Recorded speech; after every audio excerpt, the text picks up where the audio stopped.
RCB के लिए भैया गदर मचा हुआ है। गदर क्योंकि ग्रेस हैरिस, नाडिन डी क्लार्क धुआं उठा रहे हैं और अब तो तीसरी सबसे बड़ी जीत दर्ज कर दी है। ऐसा लग रहा है डब्ल्यूपीएल में आरसीबी इस बार एक और ट्रॉफी के मूड में उतरी है। भाई स्मृति मंधाना, ग्रेस हैरिस, इन्होंने ऐसी पारी खेली कि लगातार 2 मैच में दूसरी जीत। ग्रेस हैरिस के आगे तो यूपी के बॉलर्स की एक ना चली, पानी मांगती हुई नजर आई और आरसीबी की बैटर ने अपनी आतिशी बैटिंग से पूरे मैच को एक तरफा कर डाला जब सिर्फ 22 बॉल में सेंचुरी लगा डाली। सोचिए 12.1 ओवर में टोटल चेस, खत्म मैच। दूसरी तरफ कैप्टन स्मृति मंधाना, इनका बल्ला भी खूब गरजा। हैरिस की बात करूं तो 40 बॉलों में 85 रनों की ताबड़तोड़ पारी खेली जिसमें 10 छक्के जड़े और 9 विकेट से इस मैच को खत्म कर दिया। 144 का टारगेट दिया था यूपी ने। यूपी को लगा कम से कम मैच आखिर तक तो जाएगा, लेकिन नहीं, 144 रन सिर्फ 12.1 ओवर में दी एंड।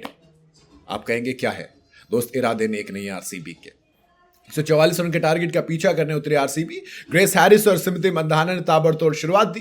हैरिस खासतौर पर शुरू से ही अटैकिंग मोड में नजर आ रही थी क्योंकि जिस हिसाब से पिटाई चल रही थी, सिर्फ 22 बॉलों में हाफ सेंचुरी खत्म हुई और बैटिंग के दम पर 6 ओवर में पावर प्ले में ही 78 हो गए थे। सोचिए आप 144 चेस कर रहे हैं, पावर प्ले के अंदर आपने 78 मार दिए, मैच तो वहीं पर खत्म था, है ना।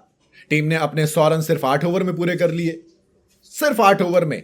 उसके बाद थोड़ा सा 50 के बाद ग्रेस हैरिस ने कहा कि अब तो क्या ही रखा है, अब खिलवाड़ किया जाएगा यूपी की बॉलिंग के साथ, क्योंकि 10 छक्के एक इनिंग के अंदर लगा दिए हैं।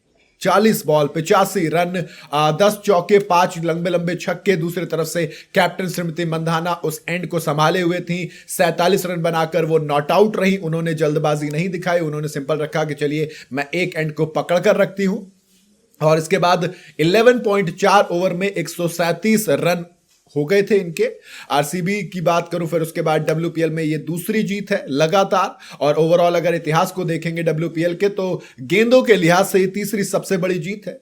रॉयल चैलेंजर्स बैंगलोर ने 47 बॉल्स छोड़ दी, 47 बॉलें छोड़ दी। हैरिस और मंधाना की इस जोड़ी के आगे यूपी के बॉलर्स की एक ना चली, पूरी तरह से बेबस दिखाई दिए। इससे पहले यूपी वॉरियर्स ने 20 ओवर में 5 विकेट खोकर 143 रन बनाए थे। टीम की तरफ से दीप्ति शर्मा ने 45 रनों की दमदार पारी खेली तो डॉटिन ने भी 40 रन बनाए, नॉट आउट वो रही।